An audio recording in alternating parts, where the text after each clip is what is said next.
কোনো গর্ব করতেছি না, বাট এটুকু বলবো যে রুগীরা বলেছে আগের চাইতে আমরা সরকার আসার পরে অনেকটা উন্নত হয়েছে। ডাক্তারদের অ্যাটেন্ডেন্স, মেডিসিন সাপ্লাই এবং খাওয়ার মান আমি নিজে চেখে দেখেছি, খাওয়ার মতো ভালো।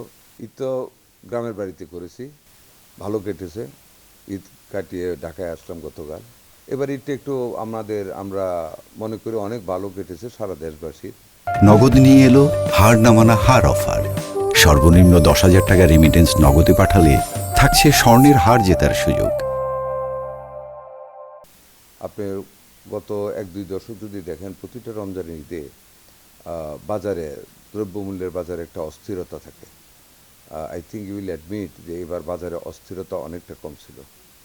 ঢাকা শহরে as compare to the earlier stages আমাদের আইনশৃঙ্খলা পরিস্থিতি অনেকটা বেটার ছিল।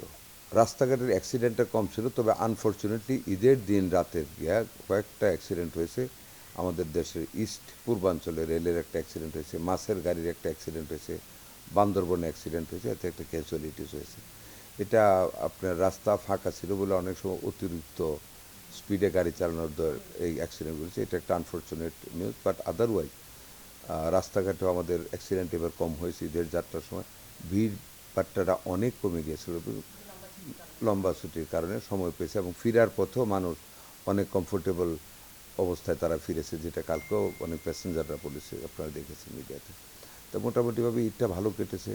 তবে মশার কথা বলেছেন, মশাকে দমন করার জন্য আমাদের 2টা সিটি কর্পোরেশনে স্প্রেয়িংয়ের কাজ করতেছে। হয়তো বা লেকিংস কোনো জায়গায় আছে, যেটা আপনারা এখন বললেন মগবাজার দিলু রোডের দিকে। এটা আমরা আজকে খবর নেব, ডিএনসিসির সাথে যোগাযোগ করব, স্থানীয় শিক্ষা মন্ত্রণালয়ের সাথে যোগাযোগ করে এটা আরও যাতে ব্যাপক হারে করা যায়, এটা আমরা চেষ্টা করব। আমাদের হাসপাতালগুলি আমরা ঈদের দিনও আমি ভিজিট করেছি হাসপাতাল, নিশ্চয়ই আপনারা দেখেছেন। কাপাসিয়াতে গিয়েছি, অলনে সাডেন। আমি কোনো গর্ব করতেছি না, বাট এটুকু বলবো যে রুগীরা বলেছে আগের চাইতে আমরা সরকার আসার পরে অনেকটা উন্নত হয়েছে। ডাক্তারদের অ্যাটেন্ডেন্স, মেডিসিন সাপ্লাই এবং খাওয়ার মান আমি নিজে চেখে দেখেছি, খাওয়ার মতো ভালো খাবার দিয়েছি। ঈদের জন্য আমাদের কথা মতো আমরা সবাই মিটিং করেছিলাম, উন্নত মানের খাবার দেওয়া হয়েছে। হ্যাঁ, আমাদের মন্ত্রণালয়ের প্রত্যেকে আমরা মাননীয় প্রতিমন্ত্রীর সহ আমরা হসপিটালগুলি আমরা ভিজিট করেছি। ভালো পেয়েছে, সার্ভিস আগের চাইতে উন্নত হয়েছে। গতকাল আপনারা দেখেছেন সকালে নরসিংদী হাসপাতালে র্যাবকে দিয়ে প্রায় 16 জনের মতন গ্রেফতার করা হয়েছে। তার মধ্যে 6 জনকে জেল দেওয়া হয়েছে, বাকিগুলিকে আর্থিক জরিমানা করে ছেড়ে দেওয়া হয়েছে আন্ডারটেকিং যে আর দালালি করবে না। প্রত্যেক হসপিটালে এই কাজটা চলছে।